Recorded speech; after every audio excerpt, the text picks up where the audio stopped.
Graça e paz, família Getsemane, seja muito bem-vindo à sua Célula Get. É um prazer estar com você aqui em mais uma semana. E eu não sei se você já está ligado, mas nós estamos nas últimas 3 semanas trabalhando um formato diferente aqui no nosso programa de células. Então fica ligado que nós vamos continuar nesse mesmo perfil e eu tenho certeza que hoje você vai se divertir e também vai ser muito edificado. Antes de começar, eu tenho um convite muito especial para fazer para você. Nós estamos encerrando esse ano de 2023, um ano de bênção, um ano de multiplicação, e por isso nós queremos celebrar junto com você, junto com a sua célula, junto com a sua família. Então no dia 27 de dezembro, uma quarta-feira, eu te espero aqui na Getsemane, no nosso Start Getcel, junto com a sua célula, com a sua família.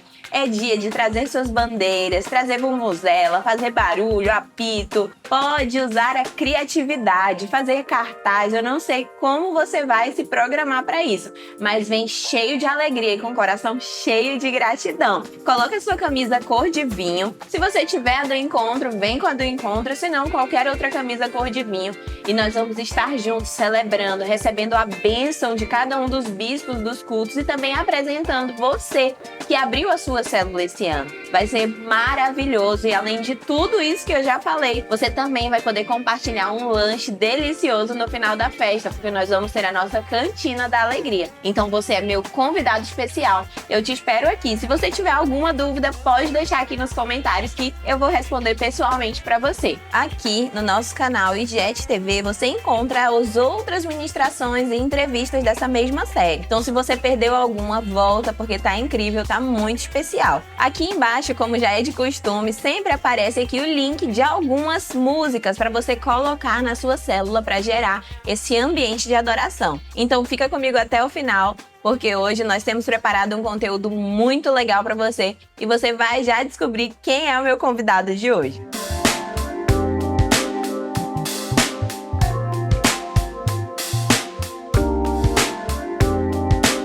O meu convidado de hoje nem deveria ser chamado de convidado, porque ele já faz parte desse programa. Você sempre vê esse rostinho lindo por aqui. Seja bem-vindo, Pastor Marcos. Obrigado, pastora Bianca. Boa noite para quem está assistindo de noite. Bom dia para quem está assistindo de dia. Essa é a mágica do YouTube. E hoje eu convidei o Pastor Marcos aqui porque nós temos uma história bem parecida com esse começo das células da nossa vida como líderes de célula. Nós, filhos de pastores, que já somos cristãos desde criança, o Pastor Marcos desde o nascimento.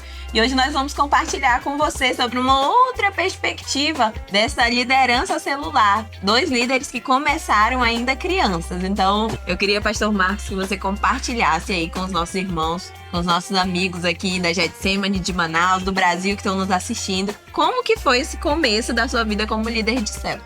Maravilha, pastora Bianca. Nós, quando chegamos à Getsemane, ela estava numa transição para uma igreja na visão celular, no modelo dos 12, então nós acompanhamos tudo isso ainda infantes, né? Ainda como crianças. E aos 12 anos a gente vai ao encontro com Deus. Nós éramos 5 pessoas aqui dessa igreja, né? 5 crianças dessa igreja que foram ao encontro com Deus ainda pela restauração. E quando chegamos, demos os passos da visão celular, fomos à escola de líderes. E com 13 anos eu estava apto para ser um líder. Era interessante porque nós não somos do bairro. E a igreja na época tinha 90 pessoas. E era uma igreja no bairro, do bairro. E nós morávamos um pouco mais ali na Compensa, né? Então eu não tinha amigos no bairro. Sim. Como eu ia fazer célula? A gente não tinha ainda. E esse trabalho com crianças foi se iniciando, né? Era emergente. E aí uma irmã aqui dessa igreja, que morava aqui na rua Dona Leopoldina, ali perto da Igreja Católica, né? Já quase na Avenida Brasil. Ela, como residia ali, conhecia as crianças do bairro, e no bairro tem menino demais, né? Então ela reuniu algum grupo de crianças e o pastor Clay me levou lá e abriu uma célula comigo com 13 anos de idade. A gente teve essa oportunidade. Essa célula cresceu e se multiplicou, abriu uma outra célula ali perto, na casa da irmã Socorro, e aí eu fazia essas 2 células. Então eu saía de casa por volta das 15 horas, de ônibus. Isso vale ressaltar porque hoje a gente fala para os nossos jovens, pra eles abrirem células e às vezes parece um negócio, um bicho de 7 cabeças. Mas eu tinha 13 anos de idade, saía da Compensa de ônibus, chegava na Glória, descia ali porque começou a minha formação no violão, pra eu começar a ir no altar, né, a contracenar no altar. E da Glória, terminava a aula de violão, eu ia a pé até o Santo Antônio para realizar a célula. E na quinta-feira fazia o mesmo processo para fazer uma outra célula, que era ali em ruas paralelas. Esse foi o meu começo e minha primeira experiência com liderança de células. Olha só que legal. E nós compartilhamos um pouquinho essa mesma história. Eu cresci em outra igreja, não cresci aqui na Getsemane, mas nós temos esse mesmo começo. Eu comecei a fazer minha célula com 12 anos de idade. Também era numa rua perto da igreja. Eu lembro que a minha mãe fazia célula nessa casa durante a semana e no sábado ela vinha para uma outra programação e eu ia andando. Eram 2 ruas depois da igreja, eu ia andando para casa da irmã que nos recebia. E eu lembro muito, eu gostava demais de fazer a célula. Era eu e mais 5 crianças, todas mais novas que eu. Então você imagina que eu tinha 12 anos e eu era a mais madura dessa célula. E eu ia, mas eu me preparava a semana inteira. Eu escrevia os versículos no papelzinho pra eles decorarem. Era assim, pra mim, era algo muito legal. Eu me preparava muito. E a gente hoje tá do outro lado. A gente vê esses jovens, esses adolescentes, começando aí suas células. E vale ressaltar pra você que tá nos assistindo que hoje a nossa vertente mais forte celular é de crianças. Então, da mesma forma que nós começamos hoje, alguns pais me procuram e dizem: olha, minha filha abriu célula. Quero até mandar um beijo para a célula da Maria Esther, que ela também com 12 anos de idade começou sua célula, tá super empolgada. Parabéns, Maria Esther, e tantas outras células de crianças que são feitas aqui na Getsemane. Nós temos aí mais de 100 células de crianças. Olha só. É um número expressivo. É um número bem expressivo. Mas eu vi ao longo desse tempo, fazendo essa célula, que foi lá que o meu ministério começou. Não sei se você também tem essa mesma impressão. Foi lá que eu aprendi a ministrar, foi lá que eu aprendi a cantar, foi lá que eu me desenvolvi o meu serviço, e não só ministerial, mas também secular. Eu via que quando chegava na escola ou na faculdade, eu tinha mais facilidade para apresentar, eu tinha mais facilidade para liderar do que os meus outros amigos. E eu entendo hoje que isso foi aberto dentro de uma célula. Você tem essa impressão também? Exatamente a mesma impressão. E, inclusive, talvez numa via inversa. Porque aqui, o nosso trabalho celular, os líderes de crianças, nós éramos fomentados tão cedo que nós imaginávamos que isso era natural, que todo mundo tinha essa mesma formação, que era normal isso. Então, se você perguntar do Samuel Salgado, o Vitor Pierre, o Felipe, Alexandre, todos eles vão te dar o mesmo relatório. Nós começamos todos iguais e não tinha opção para nós de não abrir célula. A gente abria com 11, 12 anos, 13 anos. Eu já era mais velho um pouco, então acho que eles abriram ali, talvez com 11 anos, 12 anos, eles já começaram também a abrir suas células. Lá pelos 15 anos de idade, 14 anos de idade, em apresentações de, como era que chamava, seminários na escola, né? Foi quando os professores começaram a me apontar que eu tinha uma capacidade diferenciada dentre os colegas de apresentar, que eu tinha desenvoltura, que eu conseguia desenvolver o texto. E como para nós aqui era normal, eu não conseguia perceber que de fato nós estávamos sendo preparados para estar na frente de multidões, para falar com as pessoas, para levar a mensagem de Cristo. E isso foi desenvolvendo em mim, foi começando a tomar gosto. E aí chegou no que hoje eu me vejo como meu ministério. Eu amo pregar, eu amo estar no altar, eu amo compartilhar a palavra de Deus, seja numa célula, seja numa igreja, seja num congresso. Mas isso foi treinado desde as categorias de base ali, realmente nas células da Rede Crianças. Que legal, olha só. E eu quero lembrar para o pessoal que está nos assistindo que durante o sábado nós temos aqui esse projeto, né? Os jovens vêm para cá às 5 da tarde e junto com o Muvon nós temos várias células, às vezes mais de 10 células funcionando ao mesmo tempo, porque eles vêm para cá, nós conseguimos distribuí-los aí entre os nossos líderes e assim nós vamos treinando novas pessoas. Tem sido maravilhoso. Então você, pai, mãe, você jovem que tá aí, que às vezes tá meio perdido, não sabe o que vai fazer, deixa Deus te treinar através de uma célula. Foi assim na nossa vida, foi assim na vida de tantos amigos que nós conhecemos e hoje vemos o quanto eles são bem-sucedidos em outras áreas da sua vida, porque o serviço na casa de Deus nos consolida e também faz a gente plantar uma semente que vai dar muitos frutos no futuro. Você pode ver a gente aqui, tão jovens e eles falam bem, e eles conseguem se expressar bem. Eu ouço isso de muitos adultos, mas aqui nós estamos desde os 12, 13 anos sendo treinados dentro de uma célula. Isso fez muita diferença na nossa vida hoje como adultos, como pastores e também como profissionais. E para encerrar esse momento, eu quero que o pastor Marcos compartilhe com a gente alguma história engraçada desse tempo. Os outros pastores compartilharam só coisa séria, mas como eu te conheço vias de casamento, que vai fazer 12 anos, eu sei que com certeza ele tem alguma história engraçada aí para compartilhar com a gente. Eu esperava que fosse testemunho, sim, né? De milagres, de não sei o quê, e pensei em um monte. Eu vou deixar a piada pra ti, os outros já contaram testemunho. Poxa, pastores, vocês deixaram só... Mas tudo bem, vamos lá, né? Pastora, mesmo a gente tá falando aqui de que nós fomos estimulados e fomos jogados até que no fogo ali pra se desenvolver, mas existia um nível de tensão, existia um nível de nervosismo e despreparo, porque até você ser preparado, você é despreparado, né? E aí algumas coisas você aprende na escola de líderes, aprende no discipulado, e outras coisas é só na vivência. Coisas que o discipulado nem a escola te prepara para que aconteçam, né? E aí eu me lembro que numa dessas células, era bem perto aqui da igreja católica do Santo Antônio, né? Levaram uma criança pra célula que era hiperativa mesmo, de diagnóstico, tomava remédio e tal, fazia suas atividades. E essa criança, ela tinha muita dificuldade de se concentrar e de ficar quieta na hora da pregação, né? Na hora do louvor, tava muito legal, todo mundo batia palma, todo mundo cantava, e ele ficava como igual. Mas na hora de ouvir a ministração, a historinha bíblica, ele não parava, ele cutucava o colega. Quantos anos é essa criança? Olha, eu vou dizer pra senhora, eu tinha uns 4 anos, então a gente tinha criança ali de 8, mas tinha essa de 4. E ele mexia com os colegas, ele não parava, ele ficava falando, contando as próprias historinhas na cabeça. Sim. Quem conhece uma criança hiperativa sabe como é esse padrão, né? E aquilo era desafiador pra mim, eu não conhecia aquele menino ainda. E aí aconteceu o seguinte numa célula. De repente, eu acho que estendeu um pouco mais, a gente passou o horário das 18 na célula. E no momento que eu tô pregando ali, eu tô falando, contando a historinha. Concentrado. Concentrado, e o que eu fazia? Chegou uma hora que eu percebi, segurava ele perto de mim, porque senão ele cutucava os outros, e quando uma criança pede atenção, aí eu não conseguia. Acabou. Aí eu deixava ele do meu lado ali, botava no meu colo, alguma coisa assim, e ficava segurando ele aqui, e ele ficava. A gente entende que faz parte, ele é criança, ele tá conhecendo esse ambiente. Sim. A gente precisa ter paciência com isso. Inclusive aqui na igreja de Getsemane, nós temos paciência. Você vê que no meio do culto, às vezes alguma criança corre, alguma criança grita e ninguém vai repreender, faz parte. Nós precisamos que eles amem a casa do Senhor, até que eles entendam como se comportar, né? E aí, nesse dia, virou às 18 horas, o sino da igreja católica tocou. E aí, aquele menino ensandecido, descontroladamente, ele começou a gritar, Edel. E enquanto o sino bateu, ele não parou de dizer, para, tá bom, já falou, Edel, já bateu. Até a última badalada do sino.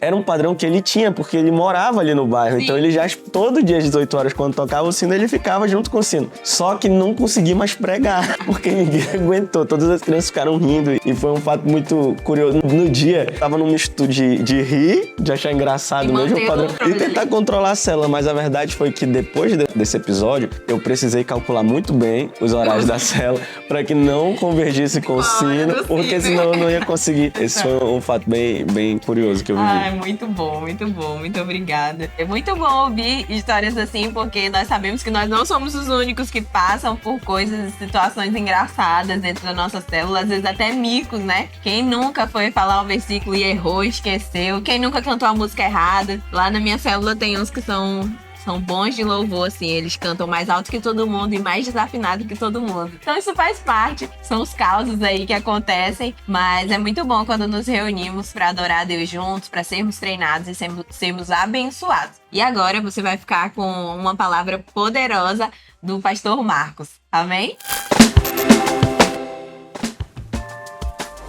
Glória a Deus. Então vamos lá aprender sobre a virada extraordinária de Naamã. Nosso respaldo bíblico está lá em 2 Reis, no capítulo 5. Vamos ler o verso 14, mas eu sugiro para você que você depois dê uma lida na história de Naamã, no contexto geral. A gente vai explicar um pouquinho, mas sempre faz bem a gente ir acompanhando biblicamente a história. Diz assim o versículo 14. Assim, ele desceu ao Jordão e mergulhou 7 vezes, conforme a ordem do homem de Deus. Ele foi purificado e sua pele tornou-se como a de uma criança. Olha só que maravilha aconteceu na vida desse homem chamado Naamã. Só para que você tenha ideia, Naamã, ele era comandante do exército do rei, ou seja, era um homem que numa época onde o poder bélico, mandava em toda a sociedade, eles eram vistos como figuras institucionais muito poderosas. Então Naamã tinha uma posição social, ele tinha uma estima social, ele tinha uma carreira, era um homem de status. Ele estava passando por uma dificuldade física, doença no corpo dele. E uma criança, uma menina que era serva ali da casa dele, sabe, vê a luta dele, a dificuldade dele com a sua doença e resolve sugerir a ele que existe um profeta na cidade dela, onde ele poderia buscar esse profeta e receber uma cura da parte de Deus. Então ele receberia uma virada de maneira extraordinária. Quando a gente fala de extraordinário, nós estamos dizendo exatamente no conceito do que é extraordinário. O ordinário é tudo aquilo que é comum, que é do dia a dia, que está previsto. E o extraordinário é aquilo que, via de regra, nós não conseguimos fazer, que vem da parte do sobrenatural, que vem da parte do nosso Deus. Ora, um homem que tinha um status, um homem que tinha uma carreira muito bem sucedida, um homem que comandava exército, um homem que tinha posses, as finanças dele muito bem resolvidas, certamente já tinha buscado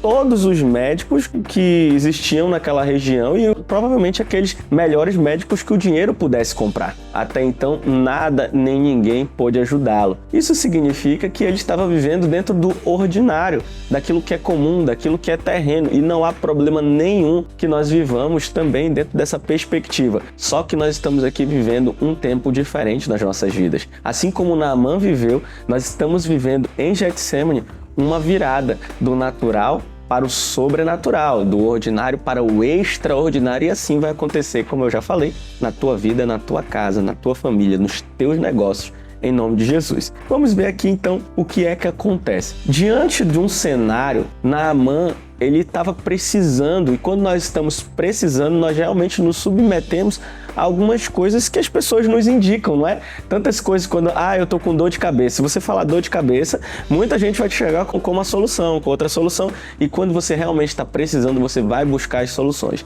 E ele aceitou aquela indicação daquela criança e foi buscar o profeta para saber da parte de Deus o que poderia ser feito com a vida dele. E aí o que acontece? Quando chega lá, diante do profeta, o profeta dá um comando para Naamã, que ele fosse mergulhar nas águas do rio. E aí ele dá um comando, que você dê 7 mergulhos. Imagina você sair da tua terra, sair da consulta dos melhores médicos e ouvir a palavra de um profeta que até então você nem sabia que existia, era só uma indicação, e ele te dá uma direção completamente improvável.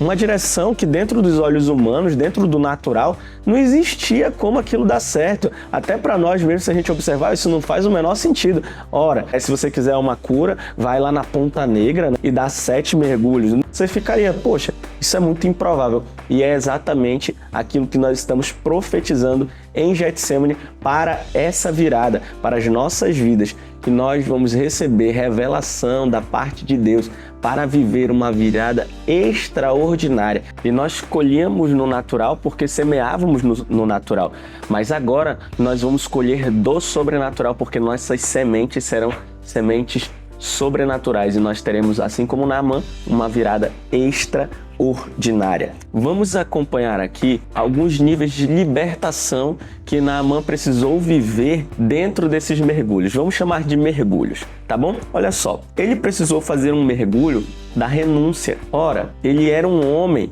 muito bem conceituado. Como ele ia se submeter à palavra, à orientação de um profeta, e principalmente que ele não conhecia, que ele talvez não tivesse nenhuma admiração, não sabia o currículo desse homem, ele não era talvez nenhum médico, não é? E além de tudo, ele dá uma instrução completamente diferente, completamente descabida. Ele teve que ter uma renúncia de tudo aquilo que ele acreditava, de tudo aquilo que ele fazia, de tudo aquilo que era a construção dele como indivíduo, como um pertencente à sociedade, alguém de patente, né? E ele precisou fazer uma renúncia, assim também como nós precisamos renunciar hoje a algumas coisas. Ora, hoje eu te convido, renuncia tudo aquilo que é você, tudo aquilo que você construiu, essa indumentária que você adquiriu durante os anos, quem você é, renuncie tudo isso.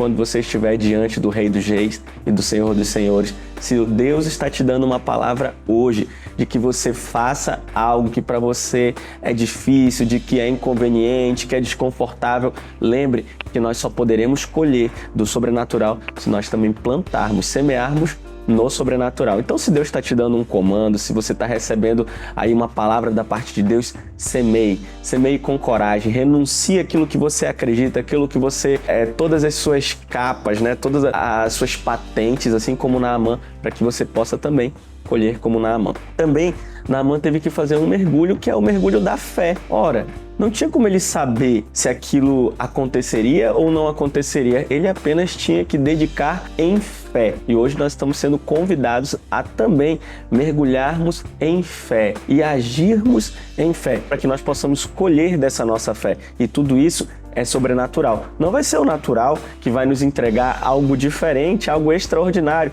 Nós precisamos lançar mão da nossa fé e entender que a nossa fé está alicerçada em Cristo, que é a rocha dos séculos. E se Deus te prometeu, tenha fé. Feche os olhos mesmo, vá em direção àquilo que o Senhor está te orientando com toda a fé, que com certeza você viverá uma virada extraordinária. Outro mergulho que nós podemos dizer aqui é o mergulho da obediência. Olha só, muitas vezes nós estamos recebendo comando, nós lemos a palavra de Deus e a palavra de Deus nos dá algumas instruções e às vezes só nos falta a obediência.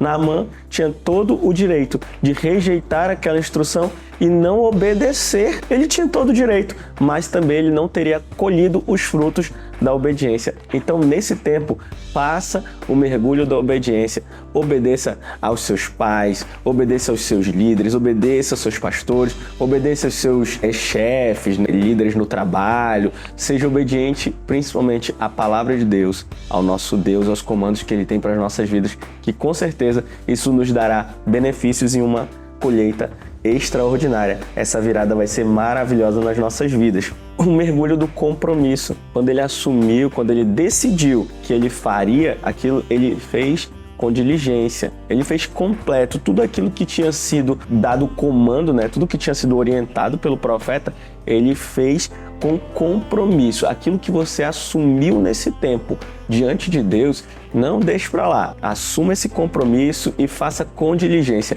Cumpra tudo aquilo que o Senhor colocou no teu coração e aquilo que você propôs a entregar ao Senhor, para que nós possamos viver em Getsemane esses verdadeiros milagres, uma virada extraordinária. Eu gostaria de orar pela tua vida. Pai, em nome de Jesus, eu quero hoje colocar diante do Senhor a vida dos nossos irmãos que estão nos acompanhando aqui hoje, Deus. Que esse momento de tutorial de célula, agora que ele está sendo alimentado pela Tua Palavra, compreendendo aquilo que o Senhor fez na vida de Naamã, para que ele pudesse ter uma virada extraordinária, que também pode se realizar nas nossas vidas. Hoje, Deus, nós tomemos verdadeiras decisões diante de Ti, Deus. Que nós possamos ousar dar um mergulho de fé, Deus. Um mergulho de compromisso. Um mergulho, Senhor, que entrega a Ti tudo aquilo que nós temos, somos. Um mergulho que se despoja de tudo que somos nós, que se diminui diante do Senhor, que se humilha diante do Senhor,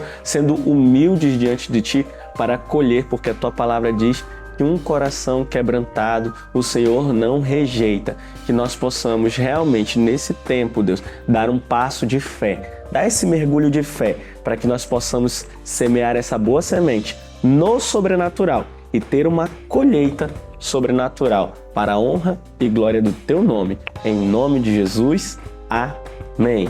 Queridos, beijo no coração, muito bom estar com vocês e até a próxima.